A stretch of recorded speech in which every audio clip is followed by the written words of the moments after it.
may know today's speaker from a little show called The Simpsons, for which he has won 3 Primetime Emmys. You may know today's speaker from 20th Century Fox World Dubai, for which he was creative director, but to me, he will always be first, the creator of Boney Island.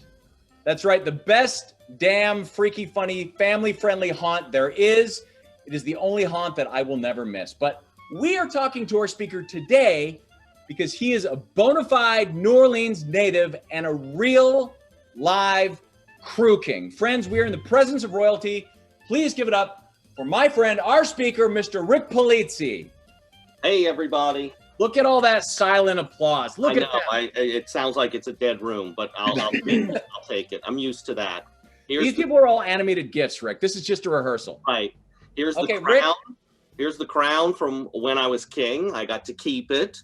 And even though you can't really see it, it still fits. My head didn't get so big that it doesn't fit. It still fits. That's like a prom dress. It still fits. I know. I'm proud of that. Yeah, I still have my head size from when I was king. That is quite a feat. Rick, all of the themed elements of the heavily themed Mardi Gras festival, the parades, the floats, the costumes, the throws, are all set by the crews. Rick, what is a crew? Well, a crew is kind of a mystic secret society. And they do charity work throughout the year. A lot of times the members aren't known, the officials aren't usually known. So a lot of it's steeped in secrecy. When I was king, I was able to announce who I was. It wasn't kept a secret, but the captains and officers usually are. So it's kind of a little secret society that's really kind of cool. That makes it so much more fascinating. Yeah. So, presumably we're all trustworthy. So can you tell us, all of us, one secret thing about a crew that you would never know unless you were inside the crew? Just us. Nobody here is going to tell. That is an excellent question. We'll move on to the next question. All right. Okay. You're pretty hard to pin down. We do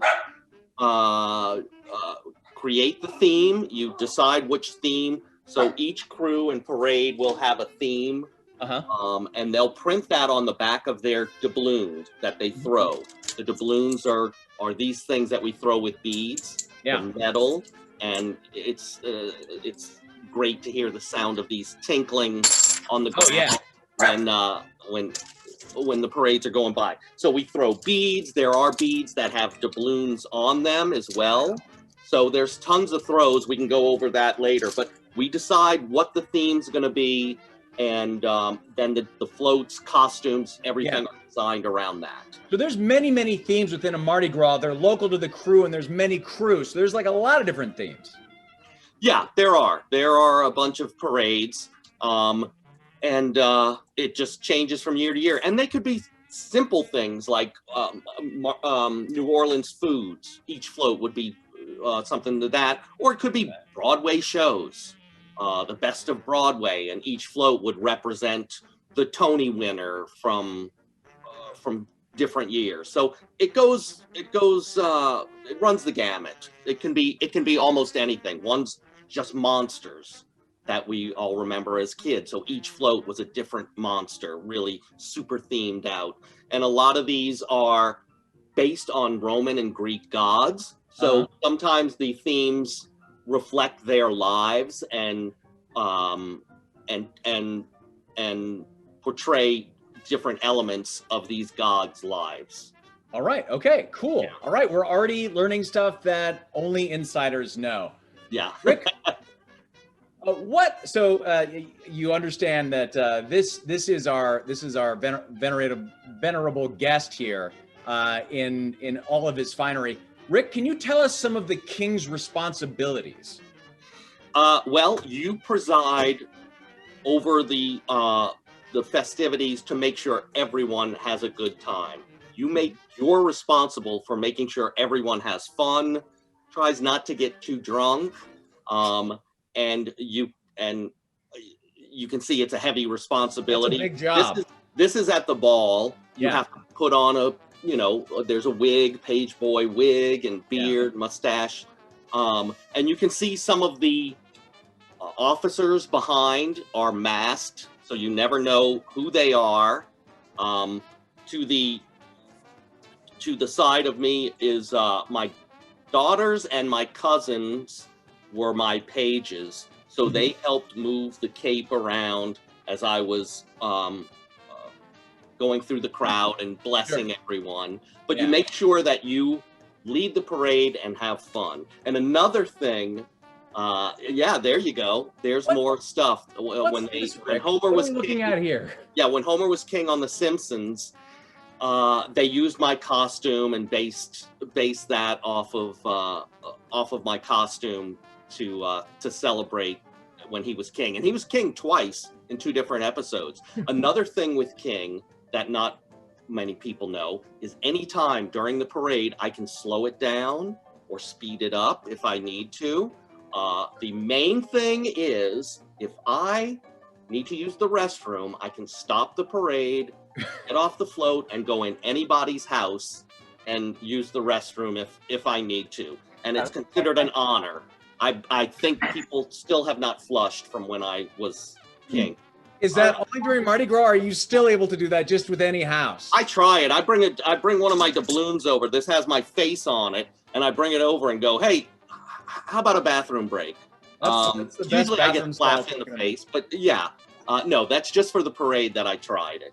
Excellent. Okay, well, so you're a just and wise king. Oh, I am. I'm benevolent. Okay. And Rick, tell us what we're seeing right here. Yeah, this was a proclamation. You stop at City Hall and you toast the mayor. You make a speech to the mayor. You drink the champagne with the mayor, and then you throw the glass and it breaks. This was a proclamation that they gave me. It's got a solid silver doubloon there with which I have a few of those. But it was a great honor to just stop and talk, and again, you kind of bless the people watching the parade and move on from there. Excellent. And that mayor just got let out of prison due to COVID. He was there on corruption, so I consider that a high mark of honor too. Yeah, that your kingship outlasted at least one mayor. Right, yes. Yeah. So, Rick, you told me something really cool about how you pick your costume themes. Something that I feel is a great barometer for all kinds of themings. Do you remember the metric that you told me you go by? Oh, now this is just for personal things. This was Mardi Gras Day. Whenever we try to, I try to dress up, for Mardi Gras Day. And I only look for costumes that I can make sure I get stopped every 5 minutes or so for people coming up to take pictures.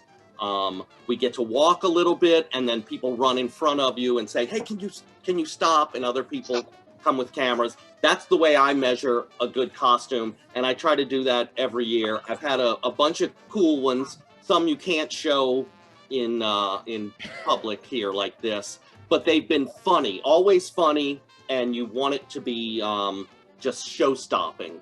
And this was my cousin painted, these 2 paintings. We cut out the faces and put them on, and then we dressed our daughters as artists, and they were helping paint, and we'd stop, and the bottom, our legs look like what the bottom of that painting would look like if it was extended.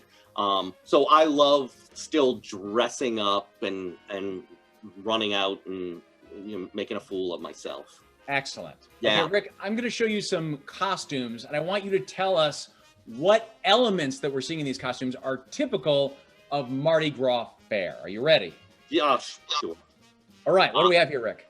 This is, it's got the purples, and Mardi Gras colors are purple, green, and gold. Nowhere else than New Orleans would you think those 3 colors would go together. And people wear these colors throughout the year sometime, and you're like, any place else you'd be like, what kind of idiot is this? But it's Mardi Gras, it's in New Orleans, and it works. These have the tragedy and comedy faces. Okay. Theme in Mardi Gras a lot of times. It was, you know, it was used in the early days as well, which started around 1820s and 30s. Really? Started having, yeah. So it goes back, you know, it was canceled for the Civil War, a couple of world wars. And when I was king, that was the last year Mardi Gras before Katrina. So it was canceled. A lot of it was canceled for Katrina as well. So I was held over as king for 2 years, which is super rare. I thought it was interesting, but sad also at the same time. And it got canceled this year, unfortunately, with COVID. They blocked off everything, no parades. So all crews did not make any floats this year. That is too bad. And I know that they did have a response. We're going to see some pictures of that momentarily. Oh, okay. Rick, tell me about these monstrosities. Well, every member of the crew, when you're on the float, has to wear these. You're not supposed to see who's who on the float. You can tell people, I'll be on float 12, neutral ground side, on person number two, you know, and then they try to, you know, they can yell or hold up a sign for you, but everybody needs to be masked. You can't show your face. Same with cell phones. You're not allowed to do that. You can't have a box with beads in it that has a logo on it of any kind. Very strict theming. Yeah, you could get thrown out for that because the crews pay for everything. All of our dues, and we'll have fundraisers, crawfish boils, things like that, and we pay for the floats, and we pay for all the beads. So when we are throwing all these things, we've paid for them ourselves. So it's fully self-funded. There's no corporations or anything, which I think is great. Like, and it's also called the greatest free show on earth because everything is free. You don't have to spend a dime to hang out and have a good time at Mardi Gras. And as king, I make sure of that. But excellent. Also, I want to see you continue to put on beads throughout. All right, I will. And this happens when you keep catching them. And at the end of the night, you usually can't take them all off because they're tangled. And a lot of times you just have to cut them. Just cut them off with a machete? Yes, exactly. But yeah, we've thrown like beads with skulls on them, voodoo dolls. You know, we'll even throw voodoo dolls a lot of times. That's very unlucky. No, these are lucky ones. There are green ones for money and wealth and good health. So it's not all stick a pin and kill your ex-boyfriend or girlfriend thing. You know, to give an example, stick a pin, kill an ex-boyfriend. Yeah. Rick, I'm told that the float structures also belong to the crews and they can run over $50,000 a piece. They are 2-story structures designed out of steel beams on a flatbed truck. And Rick, can you tell us what surprising thing is on every floor of a float? Well, some of them are two stories, some of them are just one, but every float does have to have a bathroom, which is just a tiny square. Sometimes they'll have a porta potty on it, and sometimes it could just be a bucket. But every float really needs to have that because even though you're not allowed to drink on the floats, usually people are always sneaking stuff on. Sure, yeah. Yeah, a lot of times we would have to get there 4 or 6 hours before the parade started just to make sure we weren't drinking or drunk, and if we were, it could kind of wear off on you. But yeah, they want to be kind of strict and make sure it's fun. Yeah. It's not what everybody thinks of, that people are hanging off floats and just, you know, super wasted. Now, some of the crowds could be, but not always the people riding it. I had to admit that was my resting impression. What kind of building materials do we use in these beauties? Well, a lot of this is wood, and the structure is made of wood, and then we'll put risers on the sides of floats and stretch canvas around it, which gets painted. Mm-hmm. Some of the bigger pieces are, and a lot of people will know this, are made of styrofoam. We have sheets of styrofoam that you'll stack, they'll carve, and you know, they'll refine it to look like some of these. If you look behind me, there's an alligator. That's a lot of times those are carved from foam. This alligator, I think, was fiberglass because it's been used year after year. It's one of the signature floats for that parade. But they'll do it, you know, with these foam heads. Then they'll classic paper mache, dipped in glue, put on and refined, then a shellac top coat after it's painted. Sure. To withstand the weather. Some of them can be saved, but a lot of them don't last till the next year. But many of us don't last for that party. I know. What are we looking at here, Rick? Since Mardi Gras was canceled this year, there was a push to do something called Yardi Gras. So people would decorate their houses to look kind of like floats. It's the same way you kind of do with Halloween and Christmas, but this took it a next step further, and a lot of the artists were out of work, so people hired them to help paint elements that they could put up on their house to really go over the top and decorate, and it kept some of the people that build the floats employed because they really were out of work. So it was nice awesome that they did that. Yeah, and there's a bunch of houses doing that.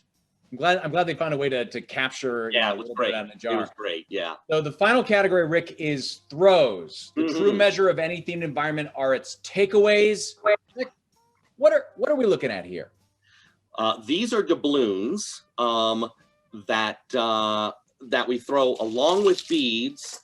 You buy thousands of these doubloons and you can throw them. The red one that's in the center there, that's the doubloon of me when I was king. You can see at the bottom there's another one with Ron Howard. There's Elijah Wood at the bottom. You're in good company. Yeah, he was king right after his parade followed our parade. Huh. And so I've been collecting these, and of all my friends were collecting these since we were kids.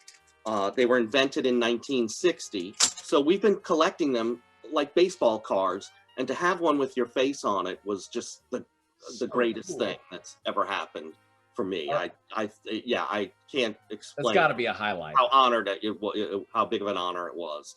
And so I hand them out like a business card a lot of times too. You still have lots of them left? I have a bunch, yeah. Oh, I wish you could just throw them through the Zoom chat. I wish I could too, but I can't. But when I see everybody, I will throw you some. Excellent. That's a verbal contract, everyone. Remember that Rick said that. I'll have some on me at every TEA event. Okay. So Rick, if you turn these in when you go to New Orleans, if you show this to somebody, it will get you absolutely nothing. But it's nice to just have in your pocket.